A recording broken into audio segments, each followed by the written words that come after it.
two dudes with attitudes, let's go. It's the two dudes and the attitudes, ruthless, aggressively speaking, so let's do this. With Ryan and Denton, they here to get your attention. The 5-star broadcast, shit, start to the ending. Whether it's the E or it's all E. The two dudes with the attitudes to bring the heat. Get the point, yeah, it's on, time to lock in. Listen to the podcast where they get it poppin'.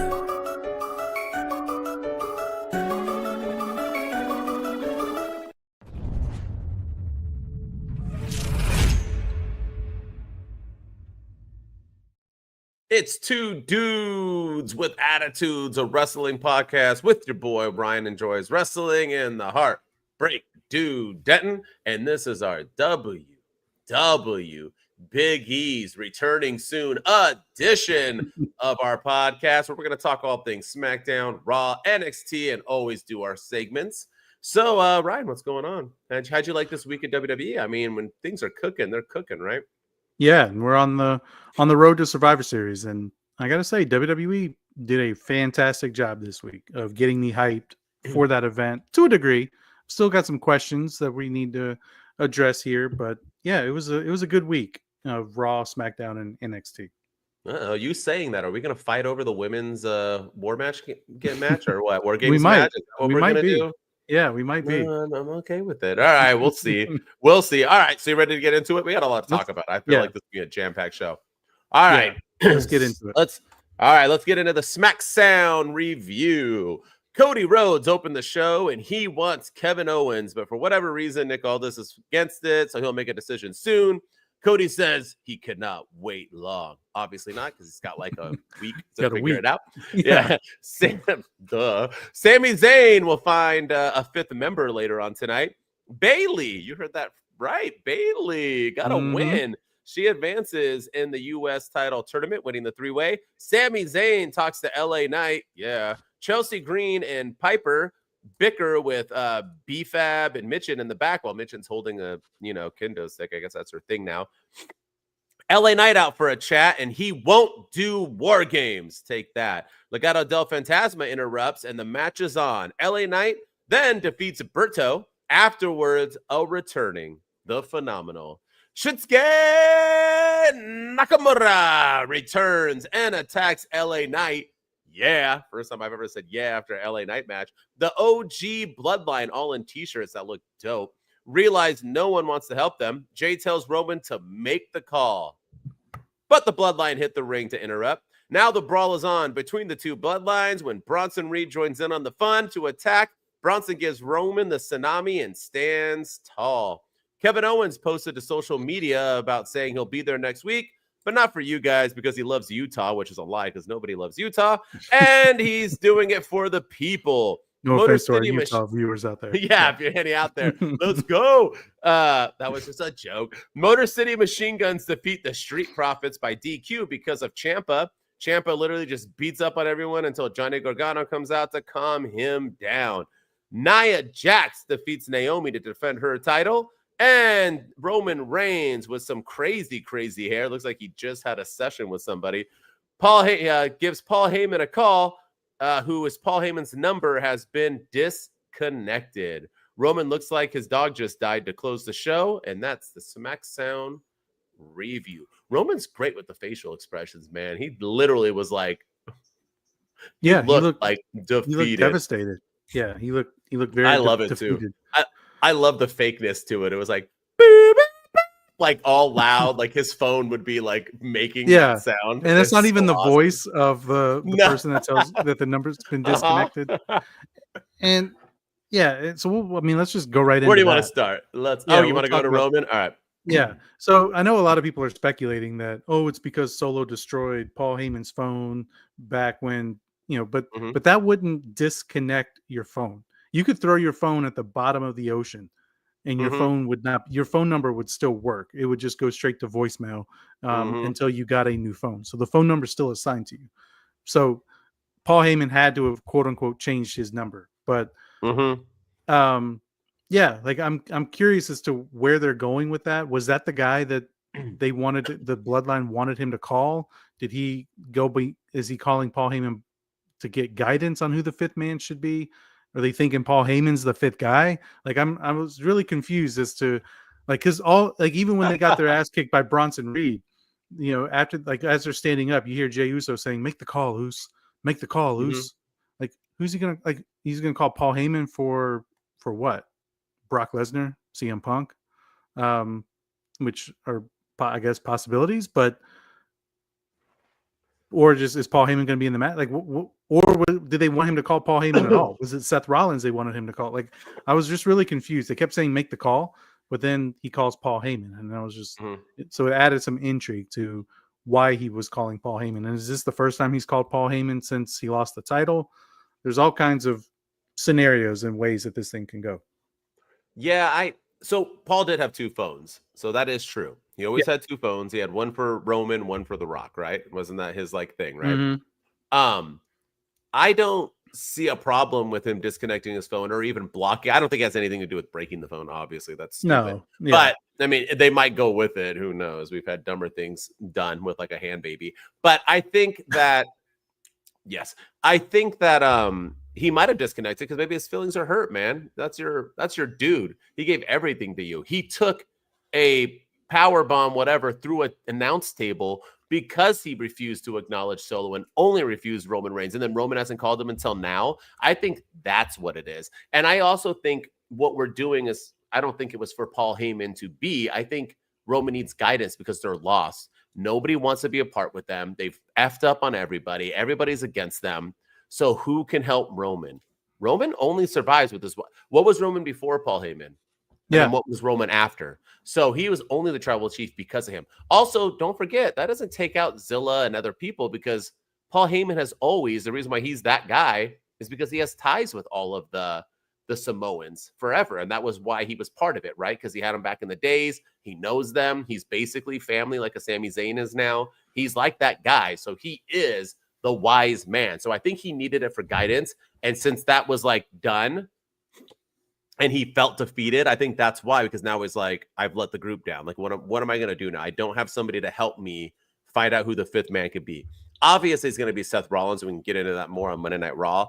But I liked it. I like because it left. I liked it too. It got people talking. Yeah. I like that it ended on a cliffhanger. I like the way they did it. But yeah, I was just confused of did Jey Uso want him to call Paul Heyman? Was that who they wanted him to call? When they were in the ring, was Paul Heyman, because they were like, make the call, Uso.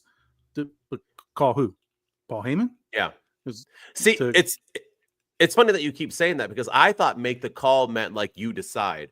That's how I was taking it until he did the call. Yeah. So I think that's what they were getting at, and then he made the call to basically say help. He made the call. I need to make the call. Yeah. I need to do this. Help me. Making the call was making the call. Yeah, I get that. Yes. I don't think it was a Paul Heyman thing. I think it was more dude, make the call, man. You're we need you. You want to be that guy. We're all one, but we've tried. You have it. Make the damn call. Let's get this going. And I think he is going to. It'll be weird because I feel like Roman never apologized to Jay, hasn't apologized really to anybody, but he might apologize to Seth. And people might be against that, but I mean, they do have roots, man. He turned on him not only in the Shield, and that's what Seth's talking about. He's not just talking about what's happened with him in the Bloodline.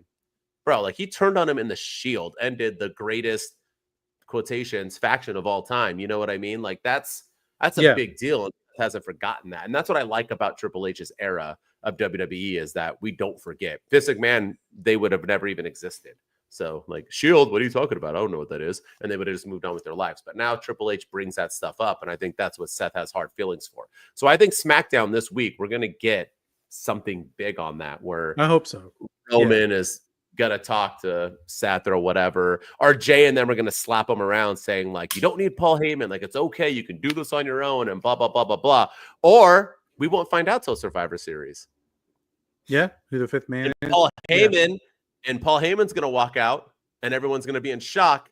And then Paul Heyman's going to stop. And then all of a sudden you get the burn it down. And then Seth's going to come out and Paul helped him make the call. You know what I mean? So we can get any of that. And I would see that. I think they're going to go in without a fifth man. And I think actually I'm going to go with that 100%. That's a damn good idea. I think that's what's going to happen. I think Paul's going to come out as their person to enter. And so they're going to go last. If they win, because they're going to have a match. If they win, That's what's going to happen. If they're going out last, that's what I see. Yeah. That's how I see it. No, I like that. But I like that theory. let's talk about that beatdown too. So let's get into it because it's basically confirmed.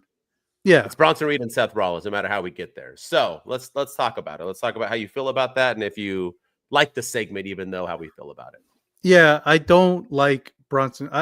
We tried to talk about it a little bit last week, but I mean, obviously this SmackDown or this episode of Raw that we're going to talk about was pre-taped the week before, so we saw what was going to happen. Yeah, we knew. Yeah.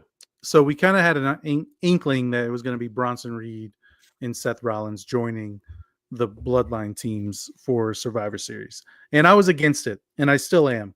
But I got to say, the segment on SmackDown was really well done.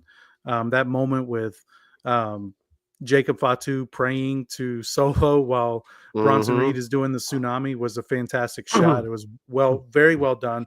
Bronson Reed fits right in with the OG Bloodline or the new Bloodline. I just don't. The story has been family versus family. Sami Zayn got chastised because he ain't family. Oos, what does he know? He ain't family. And now we're going to just have random fit people that aren't family as part of this story. This whole thing has been family versus family.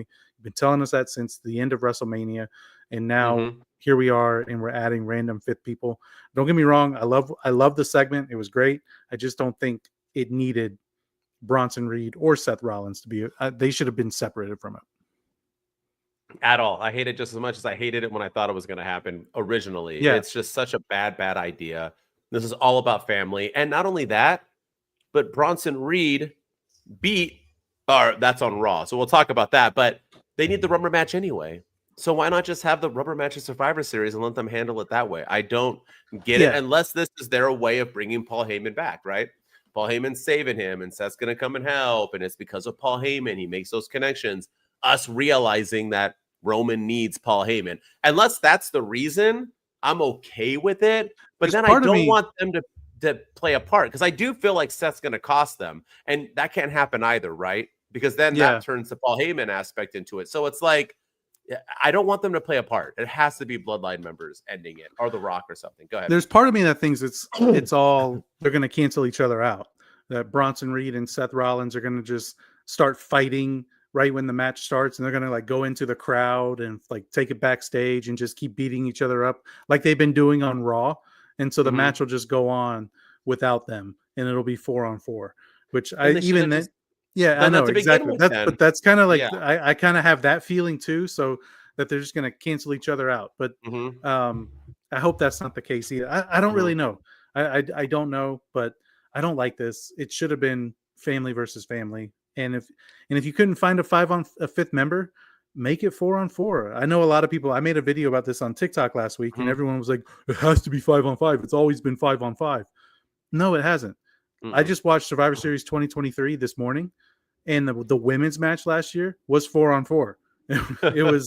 It was the Damage Control minus Dakota Kai, so it was Bayley, Io Sky, Kairi Sane, and Asuka against Becky Lynch, Charlotte Flair, Bianca Belair, and who I don't even remember who the fourth one. Oh, Shotzi Blackheart.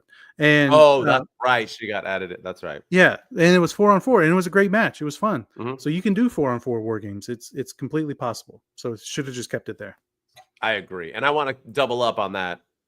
Bronson Reed. That was at that picture. I saved it and I did a post about it of him in the air, like doing the tsunami and Jacob Fatu. And I like that now. That's not just like his thing to Solo. Like he does that that's just his thing because he was doing it for Bronson Reed. Bronson Reed looked like he fit in. That's all I. He really did. But I'm still against it. The other thing too is he was acknowledging Solo Sikoa at the end, like he was throwing the ones up. So is he in the Bloodline? Like after Survivor Series, is he a part of the group, or are they going their separate ways? Because if he's part of the group, then maybe I can get behind it. But if he's their honorary Oos, then maybe I can get behind it. But if it's not, then that's a waste of time too. I guess he could be their Sami Zayn, which I'm fine with. Yeah, if he's gonna be the honoraries, but Seth's not. So what's the point? No, yeah. Let's talk about Shinsuke, man. Yeah, your boy didn't come back with them, but he came back. Yeah, no, that surprised me. That caught me off guard. I didn't. He had a new look. He looked like a ninja. He had some face paint on. I liked it. I dug it. And I think him versus LA Knight could be really, really good. Shinsuke was doing some of his best work with Cody Rhodes and AJ and Seth Rollins. Yeah. And AJ. Seth Rollins, AJ, yeah. When and it was good stuff, man. I mean, he had those video vignettes and everything. It was good. So I'm curious. I'm curious. I'm glad that he's back. I'm surprised he's on SmackDown when he was on Raw. Just shows you that the brand split is completely irrelevant and stupid. But yeah, I'm excited to see what he does, and I think this could be the feud that helps push him over the hump. But yeah, I don't think he's winning the title though. All right, well, we'll get into that later. But I do like that he's back. I do like he has a new look. And this guy doesn't need to win. He needs to win the world. This dude has deserved it since he won the Rumble. He's such a star. I hope Triple H does him right. I know he hasn't yet because he's had a little bit of Nakamura before. But now let's just do it. Dude doesn't need to talk. Doesn't need to do like too many of the backstage. He just needs to talk with his work, right? And with his kicking ass. And just let him be that guy, that silent assassin. Like you said, you look like a ninja. Let him be that dude and just put people down and, beat ass and take names, man. I think it would work for him. And the crowd liked it. And when his music kicks back in again, like Cody, like Seth, who get help from their theme songs, like Swerve Strickland, it'll help Nakamura too. So let's do it. Yeah. They changed it. Remember, they try to let's bring it back to how it was. It's okay that the fans are vibing with him, even though he's a villain. But let's get Shinsuke back. I think LA Knight's a good first feud for him too. Oh, for sure. All right, I think I know what the last thing you want to talk about is, right? The women's U.S. title triple threat, or the women's match, or there's a lot on SmackDown. There was. I thought you were going to talk about Cody and Kevin Owens, but I'll be honest with you, I completely forgot about Cody. Well, that's why I thought you wanted to talk about it. It was pretty dog shit, in my opinion. Yeah, it was a bad. The rest of SmackDown was fantastic, but the opening just was a huge letdown. I mean, Cody Rhodes coming out, calling out Kevin Owens, and then Nick Aldis coming out and being like, "Oh, he's not here. You're gonna have to wait." And like you said earlier when you were doing the recap, he was, "I can't wait long," but you're gonna be there for a week. You're gonna be waiting for a week, bro. So I thought the whole thing was pointless. It was just, what's the point to tell him that he's not going to see Kevin Owens? Okay, and that's it. It was just a really bad way to open the show. But he also John Cena'd it up again, where he was like, Nick Aldis, I don't think a lot of people who watch wrestling right now know that you were actually. Oh, no, that wasn't him. That was another. Never mind. I'm mixing up things. But nonetheless, Nick Aldis, it was just a very, like you said, a very weird thing. Nick Aldis just basically came out and said, hey, he's not here, so move on. But Cody Rhodes needs to stop with the. Actually, I want to get into that later. Let's get into it later. The Cody Rhodes thing. But the women's U.S. title tournament, did you like it so far? You like the start of it? You like the? Yeah. I mean, Bayley being in it makes sense. I think it's going to be all the four biggest names, right? We're going to get Bayley. We're going to get Bianca. We're going to get Jade. And then we're going to get, I forget who the last one is. Naomi. That's Naomi. And that means they're going to leave out the person who I said should win, which is Chelsea Green. But I feel like that's who the four are going to be, and then we're going to it should be Chelsea settle Green. It after that. 100% it should be, but I think they're going to give it to a big name just so they can have that first time ever winning it. I feel the opposite. I feel like that's what we said. I agree that it's probably going to be those four, but it should be it should do what it's designed to do, and that's elevate somebody. So that's why I was a little miffed that, I love Bayley to death, but I don't think she should have won that match. I think Candice LeRae, who's been, doing some great work, and now, spoiler alert, when we get to Raw, she's part of the War Games match. I feel like it was a good opportunity for her to get that win. And then same thing with Chelsea Green, and same thing with some, have maybe one or two big people in it to make it feel important, but have somebody win it like a Kalani Jordan in NXT. It's going to help elevate her. And now she's going for the Iron Survivor Challenge on NXT. Elevate. Use it to elevate. What's the point of a secondary title again? That's right. To give it to someone who's never had the world title, make them a huge star so they're next in line for the world title. Gunther, so on. Ultimate Warrior, Mr. Perfect, Shawn Michaels, Bret Hart, Razor Ramon, Diesel, Bret Hart. I mean, the list goes on and on and on and on. You win the IC title because you're next up, right? And that's the whole point. And they're missing the boat there. All right. You want to get into some Raw, or you? Yeah, no, that's it from SmackDown. SmackDown was a great show. It was a lot, a jam-packed show. One of the best SmackDowns I've seen in a long time. Sorry, Smack Sound. All right, Monday Night Raw, baby. Let's get into it. Liv Morgan and Raquel Rodriguez are in the ring. Nia Jax, Candice LeRae, and Tiffany Stratton join them. Out comes Belair, Cargill, Naomi, Io Sky for some tough talk and a War Games challenge. But the good guys need a fifth member. Bum, bum, bum. Seth Rollins, Bronson Reed. No, cue Rhea Ripley wearing her face protector like she's an NBA center. And she is here to attack and confirms the match to happen.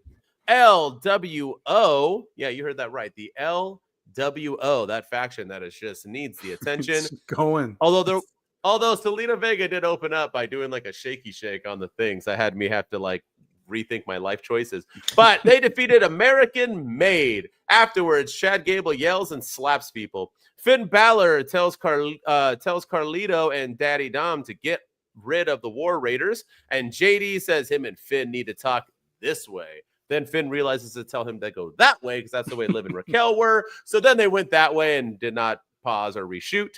Gunther tells Kaiser to make a name for himself. Gunther then attacks Priest, but gets his ass kicked for trying. Braun Breaker and Sheamus end in a DQ when Kaiser attacks both men. Sami Zayn and the Usos try to recruit Seth Rollins again, and it's a no for Seth. The War Raiders defeat the Judgment Day, and then Finn Balor and JD McDonough lay them out. The Wyatt 6 video, and they are coming for Miz, I guess. I don't know. Kofi Kingston and Xavier Woods are still arguing, and now they'll face Alpha Academy next week. Bronson Reed defeats Seth Rollins in the main event with the help from Solo, who was dancing on the table, and the Bloodline close the show of Monday Night Raw. That was quick, man. It was a quick Monday Night Raw. There was also a segment with the Miz and Karrion Kross, which was really, really cool. The Miz now is in the faction, right? That was pretty much like confirming that he was part of it. Yeah. It looked good. I thought that segment was dope. It was better than the Wyatt 6 videos. I thought so for sure. I gotta be honest. All right, let's just get into it. Let's get into them now since I brought it up. Yeah, when I watched the Wyatt 6 stuff, I was really perplexed because I was like, they're just showing a clip of Bray Wyatt. Like they're showing this old, like when are we gonna get to Bo Dallas? Like, and then I was like, wait a minute, that is Bo Dallas. Like, so it's not just me. It wasn't just me. Yeah, I literally was watching and I was like, why is Bray Wyatt cutting, like, rest in peace, Bray Wyatt, love you, man, but like was that like a hologram or something? And then I was like, wait a minute, that's Bo Dallas, and he looks identical right now to the late great Bray Wyatt. Okay, but so I was watching it too because they showed Miz and it looked like an old Miz. Right. So I was like, oh, well, Bray Wyatt did have issues with the Miz. So when I saw it, I was like, oh, they're like showing like an old clip. And I was like, okay, they're like showing the backstory. And then I was like watching it. And then in my head, I was like, no, don't do this. Like, I love Bray and I want to see him alive again. Honestly, I do. I wish we could bring him back. And I was like, but let's not do it. Like, let's not use him in this. And then all of a sudden I was like, wait, it's Bo Dallas. Okay. So so it wasn't just me. But then when I saw Bo Dallas, he looked like Bo Dallas. So are you sure they weren't effing with us? Are you sure it didn't start off as Bray Wyatt and then it became Bo Dallas? Maybe. Because once I saw Bo Dallas, I couldn't see Bray Wyatt again. So, and I know they have similars and his hair is longer now and he's got the beard. Let's see if I can find a picture and put it up. But because I thought the same shit and I was like, wait, no, they're effing with us. That was Bray to start off. That was like an old thing that Bo like finished for him or something, like an old something. There's no way, because that looked exactly like Bray and then it didn't. No, it was it like he looked spot on. So I don't know if they were messing with us. I don't know what they were doing, but it was good. I didn't read anything about it, so who knows? Maybe I'm wrong. Maybe we're the only ones who thought it looked like Bray. No, I thought it was very, very identical to Bray Wyatt. I'm trying to find a picture of that segment, but the segment kind of fell flat though. It didn't really say anything other than they want the Miz. It didn't look like they cared about Karrion Kross. But that Karrion Kross Miz one was dope, with the Miz being super serious, all in black. In the background of Karrion while he was talking, you could just see like his face in the black. It was a pretty cool segment. Yeah, I have to say that. And the Miz one was really like he was talking about. He brought up his. That's what I'm A-list saying. stuff. Yeah, that was good. Yeah. All of it was good. Uh-huh. Yeah, that's. I'm looking at the picture now. That's Bray Wyatt, man. It is, right? Here. It's not Bo, right? No, it's. Let me see. Let me see if I can share my screen. Present. Share my screen. For all you people who are watching visually, we got to do this because I was like, no. That's Bray Wyatt. That is Bray Wyatt. See, that's not Bo. I told you, so that's why. And then it became Bo. Yeah. So I think they did some digital morphing or something. But I didn't hear about it. Maybe we'll look it up after, and tomorrow we can talk about our Friday on our AEW. But I could have swore I was like, no way, because all of a sudden it was Bo, and I was like, no, because then I was like looking at Bo, and I was like, but now I don't see Bray anymore, and I saw Bray. Yeah. No, Either way, cool callback. I mean, props to them.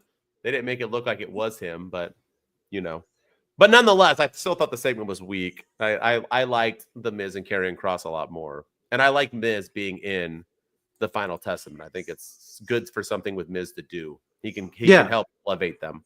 Yeah. No, I thought that was great. I thought all of it was good. I'm finally starting to dig Karrion Kross, and so I got to give Triple H a lot of credit because I didn't understand Karrion Kross when they first brought him back. He kept losing big matches after big matches. It was just what was the point of him? The Final Testament. Even when they put that group together, it was a joke, and now they're winning matches. They're being taken seriously. Karrion Kross is cutting really good promos. I think this feud between them and the Wyatt Six, I think it could be pretty interesting. So I'm here for it. Yeah, I fully agree. Fully agree. And he looks good. Dude's like in the best shape of his life. And damn, is his woman fine. Oh yeah. All right, let's do it. I want to pull the Band-Aid off. I want to talk about War Games. Let's go. Let's do you like the women? A little bit? Yeah, I don't like this women's match. I think it's all right. So why? Let's go. Why do you not like it? It feels completely thrown together. I'll talk more about this when we get to our segment, but it feels completely thrown together. It feels like we're having a women's match, a women's War Games match, just for the sake of having a women's War Games match, for no other reason than just because we need to have one. I like the team. I think the Nia Jax's team is stacked with the women she has on her side, with Tiffany Stratton, Candice LeRae, Liv Morgan and Raquel Rodriguez. I mean, that's a stacked team. And then, but Rhea Ripley coming back. I don't know. I'm excited for it, but I'm not feeling it, man. I'm just not. We have Io Sky working with Bianca Belair when they went against each other last year at War Games, but Bianca's not trusting Bayley for whatever reason, but she trusts Io Sky, who also she cashed in her Money in the Bank briefcase on Bianca Belair. It feels very, I don't know. It just feels like we're getting a women's match just for the sake of having a women's match. Okay. My two confusions were, one, Bayley wasn't a part of it, and two, why the heck did the dirt sheet say Rhea Ripley was injured for months? Yeah. They said, oh, they're already planning on having her come back in Mania. She came back now. So obviously, once again, don't listen to the dirt sheets, kids. No, they're idiots. not at all. They don't know shit of what they're talking about. But I do like this. And here's why. One, we already have Gunther defending his title. We're going to have Cody defending his title. We got the probably LA Knight defending his title. We have titles that are being defended, other big matches going on. Plus, we have the Bloodline War Games match. So we got to have a War Games. You got to have it with the women. There's no real big factions right now. And Liv opened up by saying, look, all these girls want a piece of me.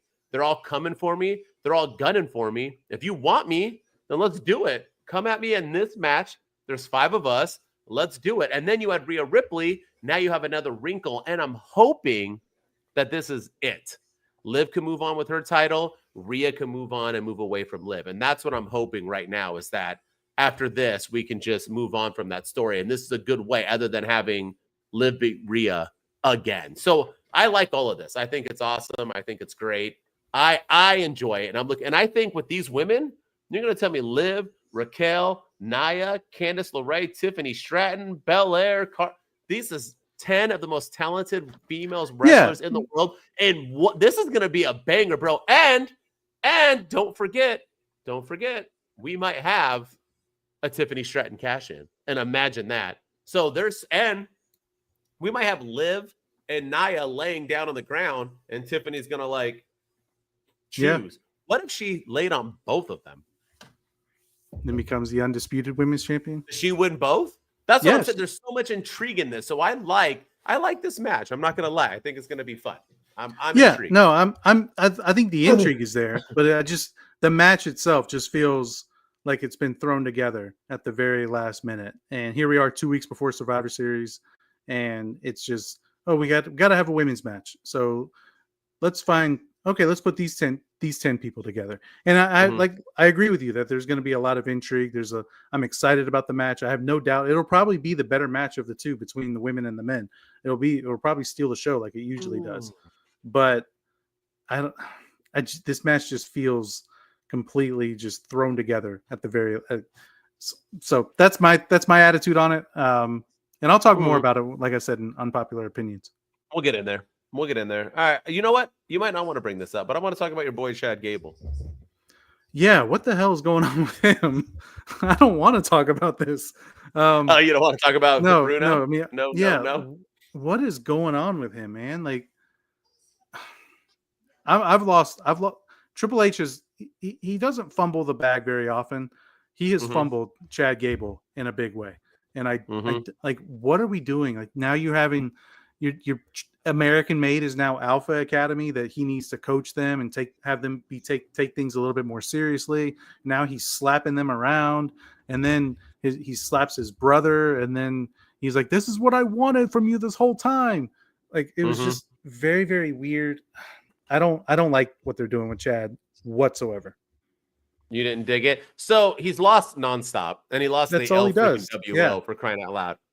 And when he started slapping Homeboy, I was like, oh no, we're already like ending this. But then he like got all turned on from it, and then the other brother was like, yeah, and then they started like rubbing each other's foreheads. Yeah, it was weird. That's what brothers do if they you were live like in some weird dimension of siblings. Yeah, they were like hitting each other. Like And then they all raised their hands like they just won the match. So what I'm hoping is that this was just like, let's clear it out.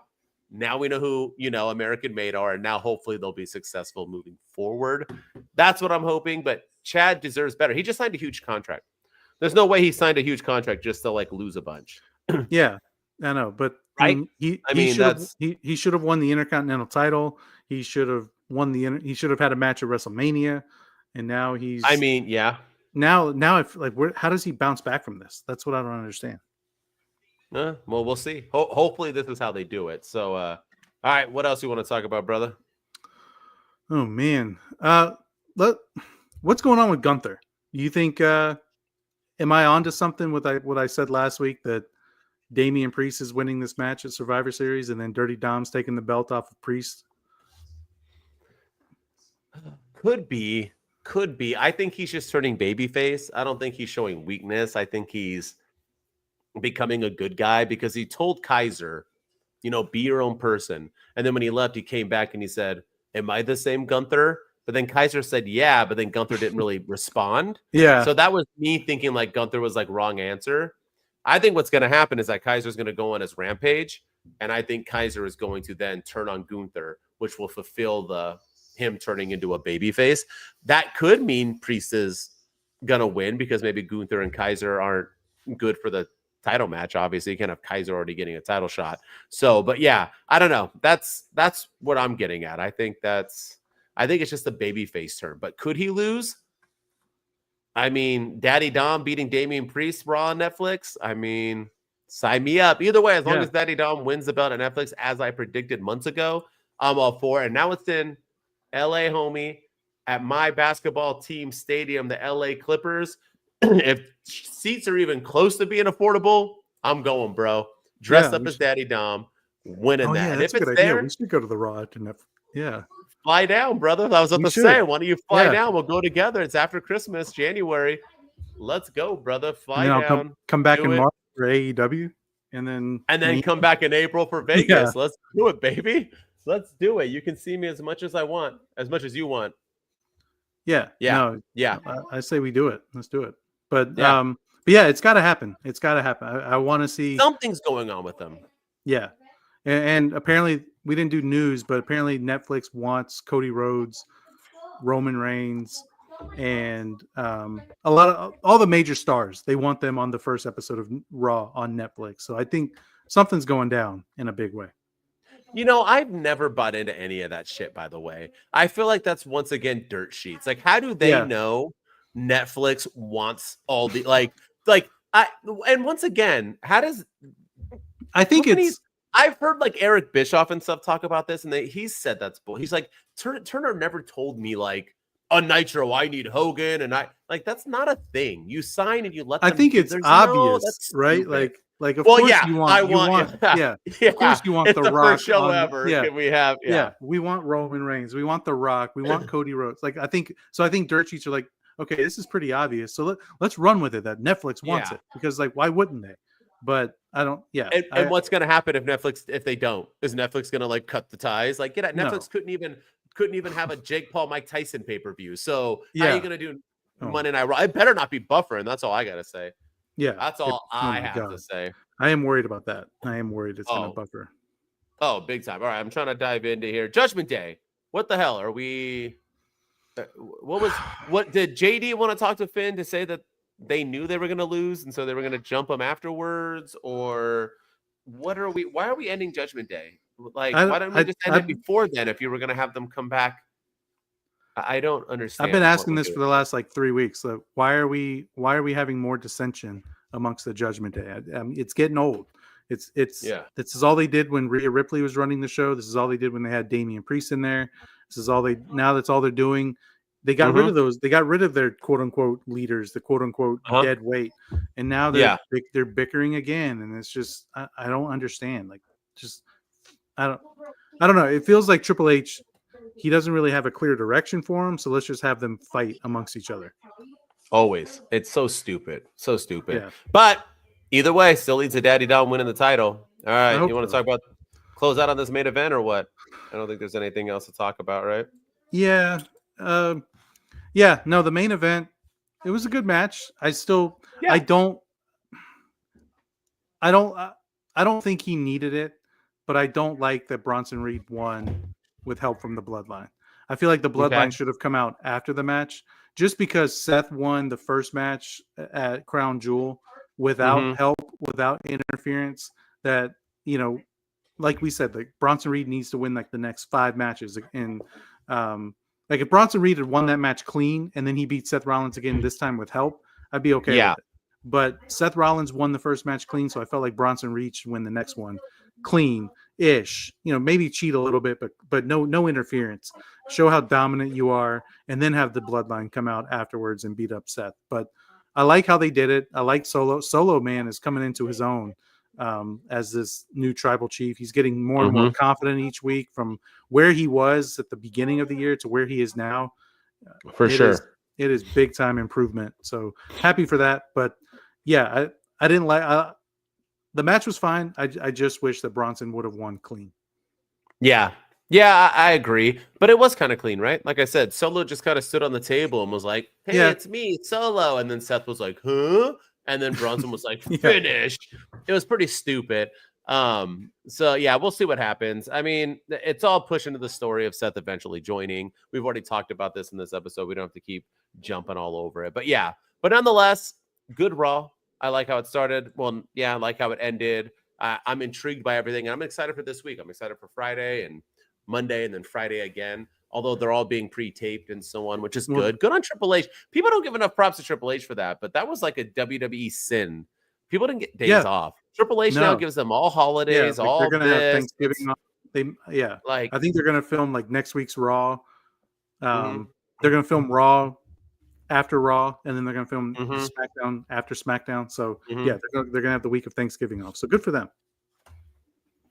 But they're having a PLE in between that, so not really. But nonetheless, they get that Monday and stuff off. Yeah. All right. NXT time. You ready? Another good episode, man. WWE was hot. Let's get into it. It starts off with Axiom and Frazier bickering again, like two little girls, right? They're like, not girls in that sense, but like boyfriend, girlfriend. Like, stop bickering, you two. Then Nathan Frazier defeats Eddie Thorpe to advance in the Iron Survivor match. Tag teams brawled during the match. Andre Chase talks to Chase U. Julia video on why she'll be the Iron Survivor. Stephanie Vaquer defeats Jada Parker to advance in the Iron Survivor match. Roxanne Perez is at the beach on vacay, and I guess so is Sol Ruka because she popped up with the surfboard and basically, ran by her. Tony D defeats Brooks Jensen. Afterwards, Jensen takes out Tony D's knee. Tag teams are still brawling backstage. Your favorite wrestler, Ashanti D, Carmen Petrovic defeat Dion Lennox and Brynlee Reese. Zaria? I forget how to say it. Yeah, Zaria. Defeats Zaria. I got it. Defeats Rince and Claire to advance in the Iron Survivor Challenge. That match is going to be banging, dude. There's a lot of people in that match. Not giving me a lot of hope for Sol Ruka. Tony D is banged up, but he wants Sean Spears. Ava says he has to be cleared first. Eddie Thorpe wants his loss overturned because people were wrestling in the background. Get over it. Fatal Influence will have an open challenge for their title next week. A bunch of women hit the ring and brawl. Carmen and Ashanti backstage when Makita Lyons walks by and says she's still waiting for her text back. Drama. Axiom versus Ethan Page next week in the Iron Survivor qualifier. Ridge Holland defeats Andre Chase in the main event, earning a title shot and ending Chase U forever. All of Chase U is in shock to close the show, and that's the tears coming down my face. NXT review. Man, that was sad. We should have made an in memoriam video for them and played it right now. Yeah. There we go. Poor Chase U. They're done forever, right? It was a great That match. was the deal, right? Am I wrong? That was the deal, right? Yeah. Well, at first they said they had to break up, and then they played the little tail of the tape, and they were like, they have to go their separate ways. So I was like, okay, does that mean that we get a new leader of Chase U? And that's what I was wondering. So are they still around? Just Andre Chase is going to move on? I don't know. Yeah, but either way, I mean, I don't know what's next for him outside of. I mean, Chase U is a super over act. They sold a lot of merch. The crowd loved them. They had the student section. So I feel like they can't really end it, but at the same time, it is like we said last week. It might be time to end it. It's been going on for quite a while, and they kind of need something new. So I am curious to see what happens to everybody within Chase U. Where do they go from here? Yeah, I mean, other than the New Day and wrestling, nothing lasts forever. So Chase U has to end eventually, right? It just is what it is.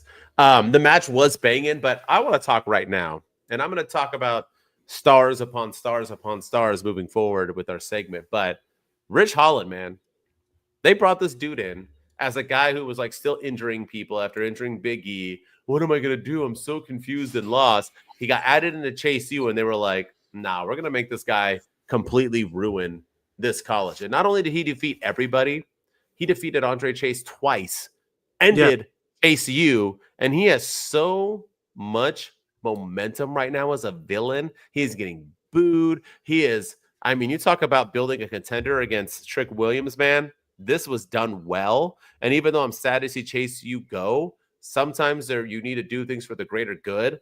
And this is that moment, man. Chase U, dude.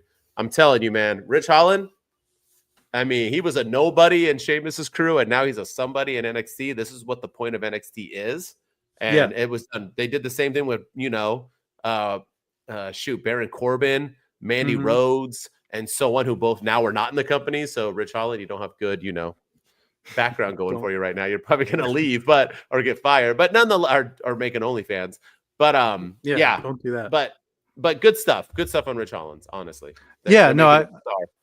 I owe him an apology because I complained about him being in the title picture just a couple weeks ago at after the last NXT PLE Halloween Havoc. I was like, why is Ridge Holland going after Trick? Like, this is dumb. I don't want, he doesn't, they must have no opponents for Trick. But man, they have built him up spectacularly, and he's a credible threat. And now he just ended Chase U, and he's like you said, he's got a lot of momentum on his side. He's becoming a star. He's becoming the hated villain on NXT, which is something that they so desperately need. And I think he's just the right guy to do it with his past and everything. It's good stuff. I agree. We're talking about bickering and so on. Axiom and Frazier is still bickering. What's the end game on this? They've been bickering for 8 months now. They keep winning the tag team titles, defending them. I mean, and now they're bickering even some more. What are we doing here? It's assuming Axiom's losing next week to Ethan Page, right? To continue their bickering, right? I guess, yeah. And then because Nathan Frazier's in the Iron Survivor, so I wish that they would go against each other in Iron Survivor, but you can't. Well, maybe Ethan Page will. Maybe he'll lose. I don't know. But I also feel like you can't not have Ethan Page in that match.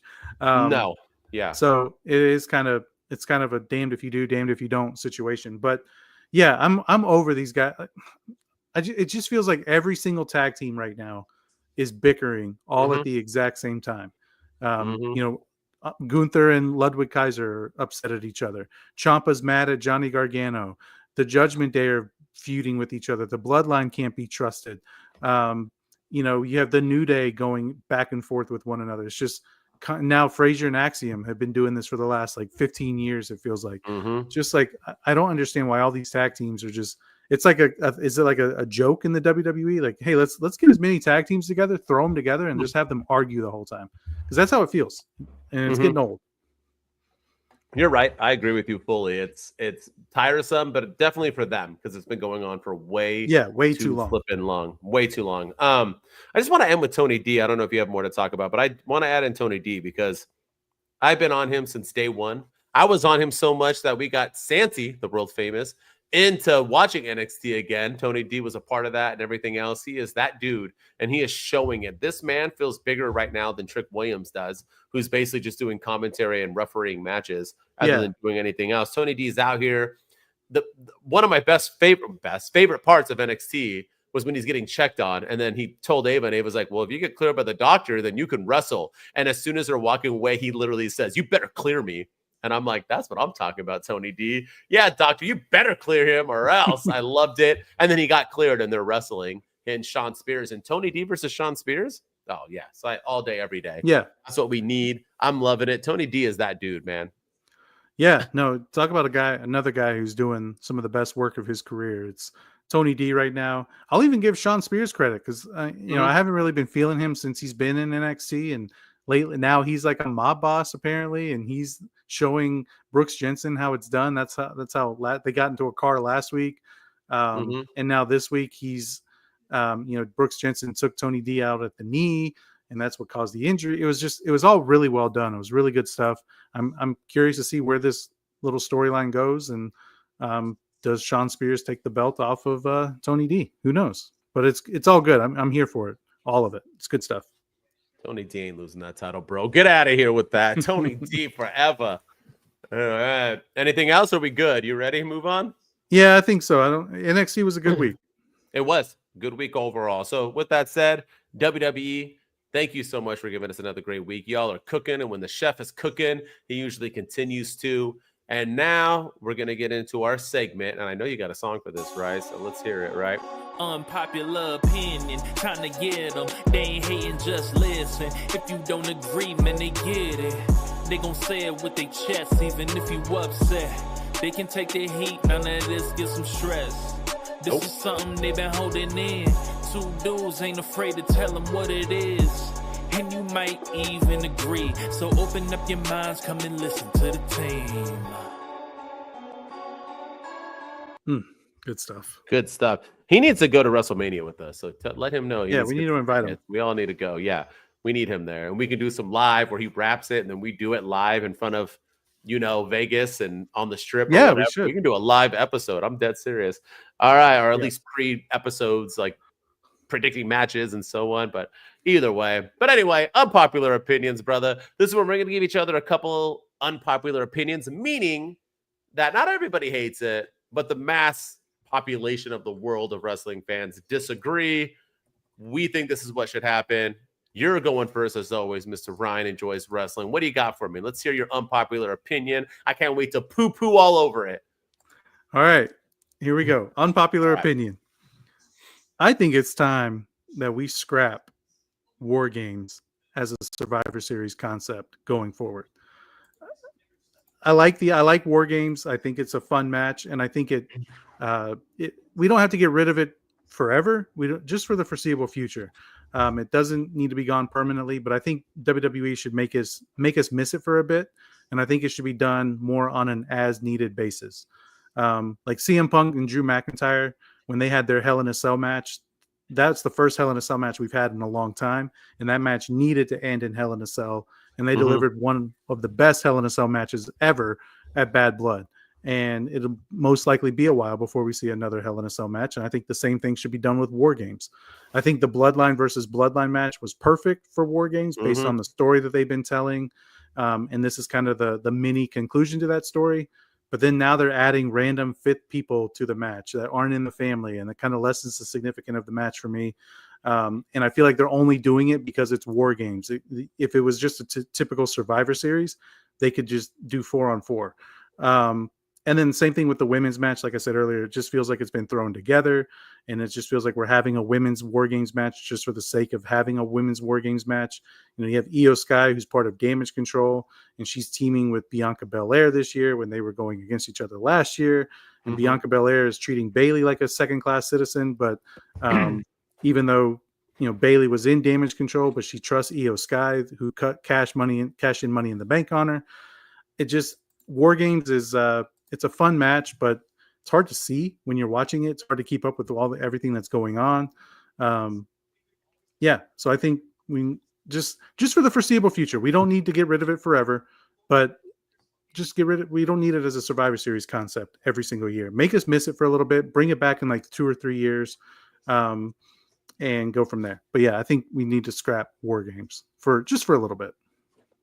Once again, your unpopular opinion is my opinion. As always, I fully agree. I wanted to scrap it during that first one that they did during Survivor Series War Games. I hate War Games. In pro wrestling, there's a couple things I hate, right? Number 1, fans. Just kidding. Number 2, cage matches, because I can't see nothing. And especially if you're at a live event, there's nothing worse watching it. You can't see crap. And War Games even worse because there's 10 people in the ring, and it's 2 rings, and you're going back, and the cameraman can't. It's stupid. You know what was great about Survivor Series was the concept of Survivor Series 5-on-5. Bad guys versus heels. I don't even care. You get random baby faces who are feuding with random heels, and you put them in a match. And if not, you throw other ones in, and you have the team name, and their Team Hogan, or their Team USA, or their Team The Ultimate Maniacs, or their Team Deadman, or whatever you want to call them. And they fight each other. And then in the end, the last match, you take all the good guys who survived versus all the bad guys who survived, and you have them face off in a match to decide who's the ultimate survivor. It was pure genius. They need to bring that back. I'm sick of War Games as well. I agree with you. Get rid of it. It's dumb. We don't need it. There's no point. No point. No. Stupid. And it proved this year because they couldn't even get a 5th man. So they just are winging it. Shows that it's pointless. And like you said, the women's match, even though I like it, also just throw together. So what's the point of it if you got to throw shit together? Fully agree. Yeah. All right. I'm gonna start hot, brother. You ready? Let's go for it. Yeah, do it. All right. I'm gonna make it simple. Kevin Owens needs to beat Cody Rhodes, Survivor Series, the end. I'm saying it right now. I don't give 2 craps about all the fans out there saying Cody Rhodes is a good champion.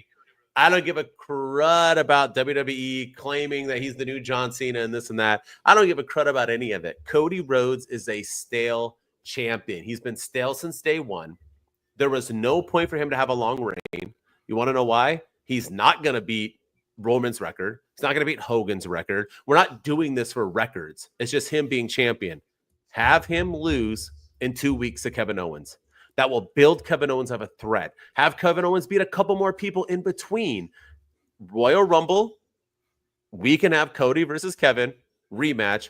Cody will then re-win his match because he's built an edge to him. He needs to figure himself out because he was too soft. He realized that kissing babies and hugging this and only being a WWE man after he was claiming Gunther wasn't. He realized, hey, Gunther still has a title. I don't. What am I doing wrong? I'm not focused on the championship. I'm focused as a business as a whole. I need to focus on myself, regain it, become that American nightmare again, and now he can have the championship and he can win it at Mania and have another year-long reign. I can give 2 shits. But he doesn't need to continue to have it. He needs to get something fired up under him.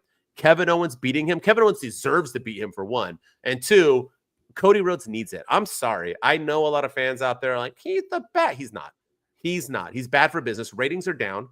Any show he goes on loses in ratings. And I get he sells merch, but other than that, what is he really doing? Don't tell me the boom is because of him.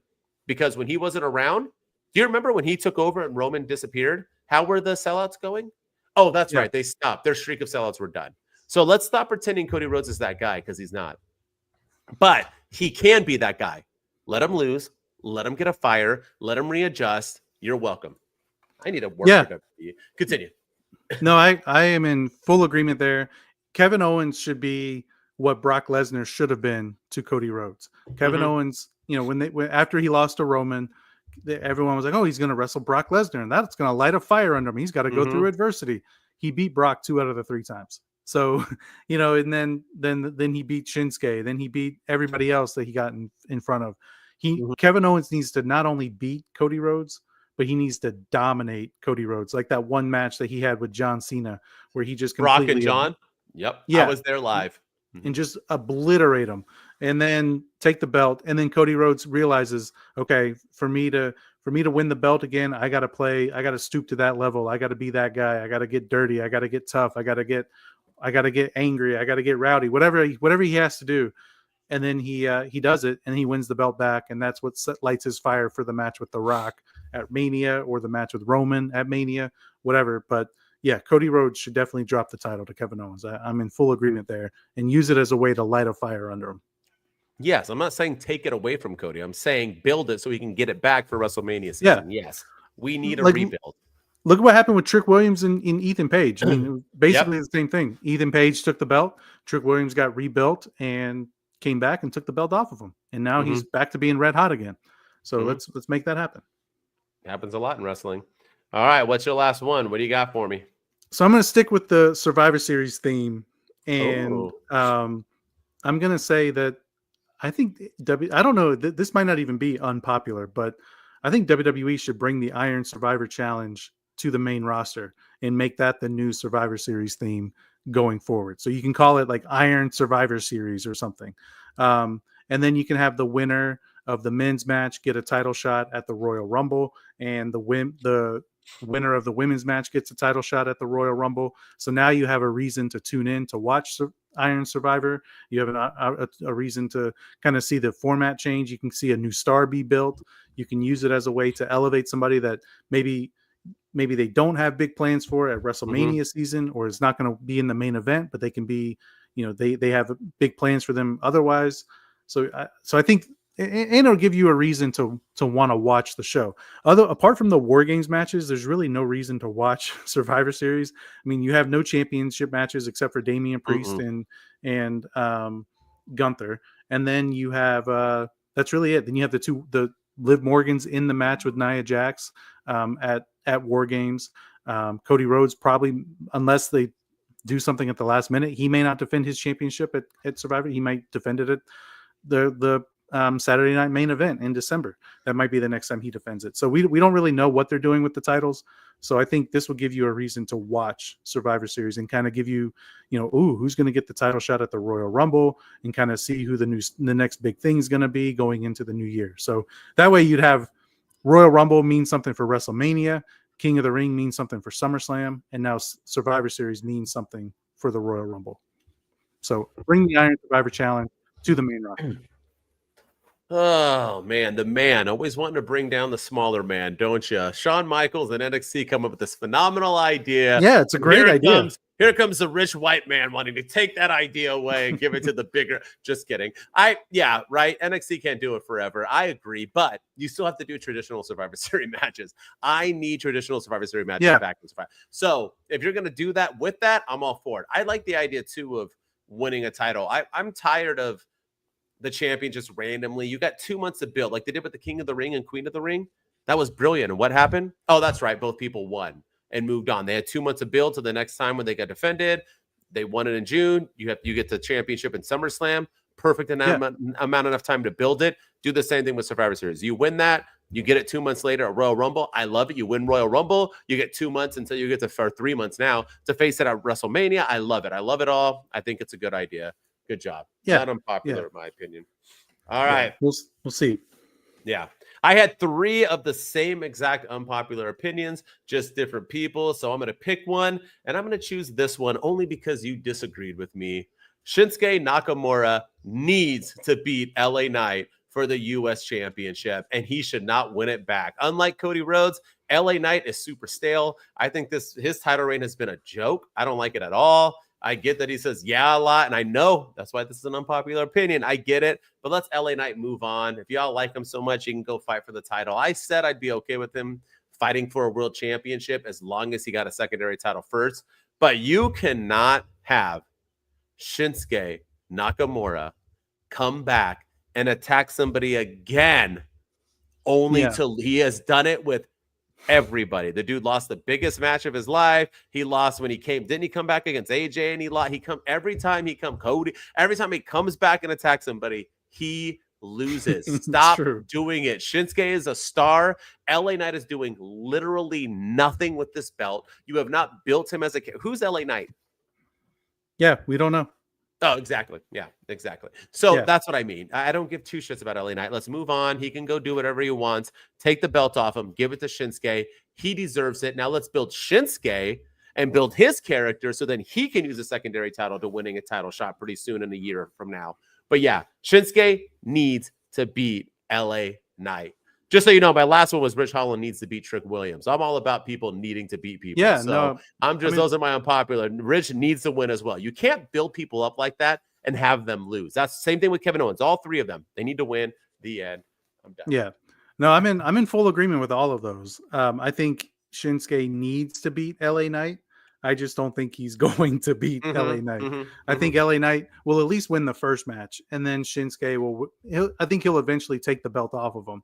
But I think Shinsuke needs to do it right away, and really set himself up as this dominant, whatever his gimmick is, whatever his character is, make him be dominant and have him do it, take the belt off of him ASAP. But imagine the heat. Yeah, it would be great. LA Knight's over. I'm the only one that doesn't like him. That heat. Yeah. No, I'm all for him taking the belt. I just Triple H, I don't know. He should have beaten Seth Rollins and he didn't when he was World Heavyweight Champion. He should have beaten Cody Rhodes at least once when Cody Rhodes didn't have a title and he didn't. So I don't have a lot of trust in Triple H when it comes to Shinsuke. I hope I'm wrong this time, and I hope that he does take the belt off of him, but I just don't think he's going to right now. He looked good, man. When he was walking off, like really slow, not giving two rats. Like it was a good vibe. He looked great. I'm happy he's back. Happy he's back. He did. All right. That's the unpopular opinions. Now it's time for our weekly segment on both of our shows, where it is our least valuable dude or dudette and our most valuable dude or dudette. Well, we will pick our two people of the week. You're already drooling, so you have some good, but it's for Raw, SmackDown, and NXT of this week. Who is your least valuable dude or dudette? You're drooling like you're coming at me. Let's see what you got. Or it's I'm going to surprise you with this one, but I've been holding this one in. But I'm going to go Seth freaking Rollins, only for the fact that not only did he lose, but I'm so tired of his shtick. I'm tired of his gimmick. I'm tired of his act of, like, I'm the martyr. I never trust Roman Reigns. Roman Reigns is a tyrant. I'm never, ever going to team with Roman Reigns again, when he's the reason that Roman Reigns is even in the position that he's in. Seth Rollins is the one that hit Roman Reigns with that chair and, broke up the Shield, the greatest, one of the greatest factions of all time. When that happened, Seth Rollins became the biggest heel in the WWE, and he's the one who sold his soul to the corporate to the corporate greed and all that, and became aligned with the authority. And he's the one. Not only did he turn on the Shield, but he also cashed in his Money in the Bank briefcase on who? Roman Reigns at WrestleMania, and Brock Lesnar. But he pinned Roman Reigns to do so. Roman, yeah. So that's twice that he's screwed over Roman Reigns. And then he gets hurt and he comes back and they build Roman Reigns up. But when he comes back, what do we get? We get a Shield triple threat match. And what happens in that? Seth Rollins beats Roman Reigns. and then Dean Ambrose cashes in Money in the Bank on Seth Rollins and wins that whole thing. It's been constant. Like, Seth Rollins is the reason that Roman Reigns is who he is. And then even when he became, don't forget Mania. WrestleMania 40. Yeah. He helped cost Roman his title. But he wants to talk about trust. He wants to talk about trust. Like, I don't trust Roman. He's a tyrant. All Roman Reigns did, and I don't condone this by any stretch of the imagination, but he gaslit his family and abused them a little bit. Seth Rollins was he gouged out. Seth Rollins was gouging out Rey Mysterio's eye, and he broke into Edge's house. You want to talk about trust? Like, nah, man. Like you were. Seth Rollins is. Yeah, this whole like don't make yourself the martyr. And I really hope that Triple H and the WWE, if we ever get a Roman and Seth face off, I really hope that they don't gloss over that and make it like, oh, I'm gonna team with you, but I don't trust you, Roman, because it should be Roman that doesn't trust Seth, not the other way around. It's so funny that you brought up way more history. So when I was talking about it earlier, that I was glad Triple H and this and that, I was in the sense that it always came out as like Seth did it because of Roman, right? Like it was never like Seth's fault. It was always Roman. Like Seth hit him with a chair. He's a gaslighter. Yeah. Like it was always like Roman, right? Because Roman wanted to take over, and Roman was too. So boom, I got to turn on you because you're not giving me a shot. Or Roman's doing this. So boom, I'm gonna call. Oh, well, it was my moment, and you were trying to be bigger than me, and you hated me, so I cost and took your title at Mania, and the biggest cash in of all time. It was always like Roman's fault. But when you broke it down pretty well, that you're right. Seth has problems. He sounds like a big time.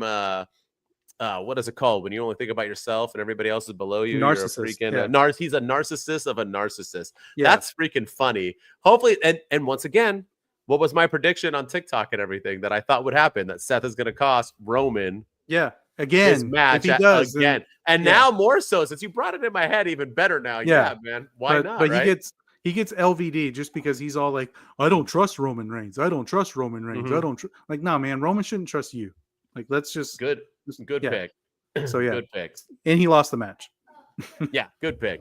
It's so funny. So my least valuable is the opposite. Mine's Roman Reigns. Oh, nice. And why is mine Roman Reigns? Maybe because he's fallen for this shit, but also this dude had a rough week. Not only did he get his butt kicked by not just the Bloodline, but also Bronson Reed. Then he went to call his best friend / mentor, and he disconnected his number or blocked him. You talk about a loss for a week. That's a loss, bro. That's like you having something happen in your life after a breakup or a divorce, and you're like, who can I reach to? I'm going to call my ex. And she's like, boop, boop, boop. We're sorry. Yep. And you're like, I have nobody. I've made nothing but wrong choices in my life. The Usos hate me. Yeah. Sammy hates me. No one wants a team with me. I keep getting my ass kicked to where my hair looked even better. He came out looking like Palamalu. Did you see it? I was like, bro, stop greasing your hair. I know. Your hair looks good when it's fluffy. But he was like, man, that was an L of an L, dude. That dude is like, just what has Roman done since he's come back other than get his ass kicked and get embarrassed? Yeah.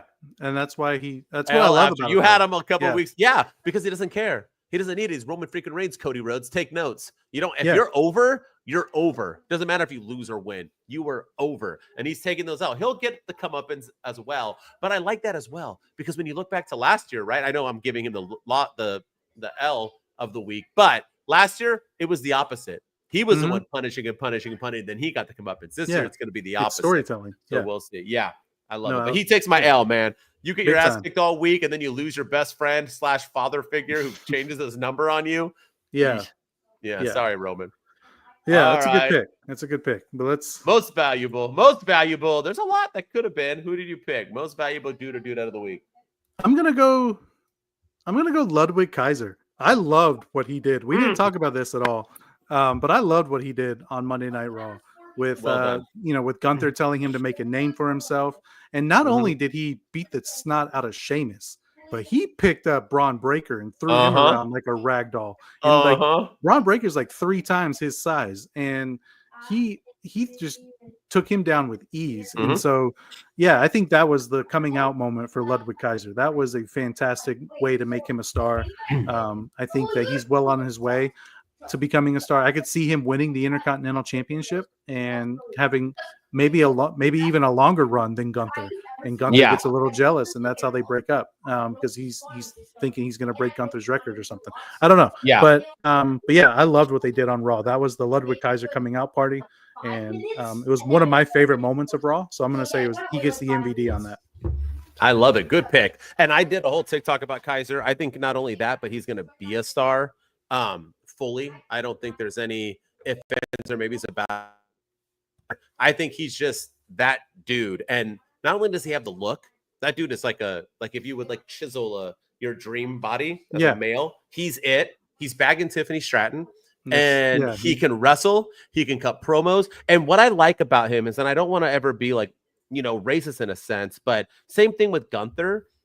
When you think of like a super villain, right? Who do you think of? Maybe the bad guy from Die Hard and so on, but you think about the guy from Rocky IV, Dolph Lundgren, you know what I mean? You think about this guy who was, if he dies, he dies. And that's what Ludwig Kaiser kind of gives off. He gives off that vibe of like, I don't give two craps. So you know what I mean? Like if he lives, he lives. If he dies, he dies. I'm here to destroy and take over. And that's Kaiser can be that super villain that we need. So yeah, that was a good choice. Yeah. Good pick. Yeah. No, I love that pick. Yeah. Thank you. All right. My most valuable though, even though I like Kaiser, my pick can only be one. And that is Ridge Holland. This guy not only single-handedly had his career go down the toilet, and he thought, how can I get my career back up again?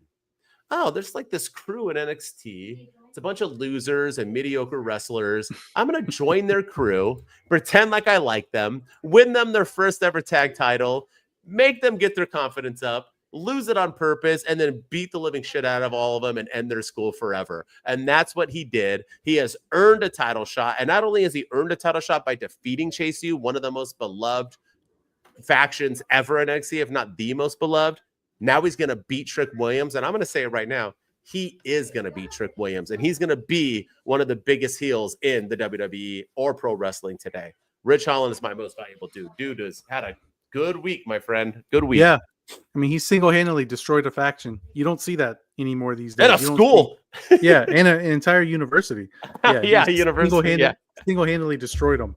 And I'm all excited. I'm like this week of NXT. It was a good week in WWE in terms of cliffhangers. What's next with Roman and Paul Heyman? Mm-hmm. What's next with NXT and Chase U? Where does Ridge Holland go? How does Trick Williams get involved? So yeah, it was a good week. Ridge Holland, man, we talked about it earlier, but I owe him a big apology because I was wrong on him for being the next opponent for Trick. I think he's the right guy, and I think you think he's the guy. I think he'll get there. I think he's almost there. I think Trick is ready to move on. The dude's more than ready. He has it. I think he won this because Ethan Page couldn't pass it to Ridge Holland. So yeah, this is the perfect guy. So I think it's Ridge time, and Trick will move on. I still think it's Obafemi time, but either way, he'll be. He's coming. Yeah, he's coming. And Oba will come back as a babyface. So he's gonna win the Iron Survivor and then get his shot at Stand and Deliver. Yeah, against Ridge Holland. Let's go. Let's see it. Yeah. Good stuff, man. NXT is booming. All right. That's our weekend review for WWE. Good week. Next week, we got predictions. Survivor Series coming up, so tune in because SmackDown, Raw, and NXT are going to be fire. So we tune into that. Also tune in Friday for our AEW episode. I know they're not cooking lately, but let's see how they did this week. Maybe they'll boost up a little bit. Maybe they'll find their place. You got full gear on predictions because you got full gear. So I'm giving them hope and faith that it'll be a good Dynamite, a good week of AEW for us to push towards full gear, and we'll have our predictions. As always, thank you as always for tuning in, commenting, liking, whatever else you're doing. And if you like my content, you can catch me at HBD Denton, where I post nonstop. I'm even throwing in some Disneyland content now. That's right. I'm trying to push myself out there, trying to get myself going. Got to get followers somehow, but I am not giving up on pro wrestling. That'll be posted every single day because that's who I am. Keep doing this. If you want to catch me on that, all social media outlets. And with me, as always, is Ryan Enjoys Wrestling. Go follow me on all the social media platforms. Go hit us up on TikTok at 2 Dudes with Attitudes. If you want to follow us on X, go do so at 2 Dudes PC. And then we're also on Twitch now. We go live every Wednesday and Friday. So follow us on Twitch at 2 Dudes _ with Attitudes. And then we crossed the 1,300 threshold on YouTube. So let's keep the momentum going there. And let's get us to 1,400. So now we're on the road to 1,400. So go subscribe. And then if you're listening to us on Apple, Spotify, or anywhere you get your audio podcast, love all the support. Appreciate everything you guys are doing. Leave us a 5-star rating and review. And we'll do it again next week. Heck yeah. 2 Dudes Wolfpack. We out. And our attitudes ruthless, aggressively speaking, so let's do this. With Ryan and Denton, they here to get your attention. The 5-star broadcast shit, start to the ending.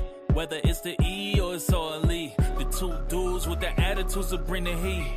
Get the point, yeah, it's on, time to lock in. Listen to the podcast where they get it poppin'.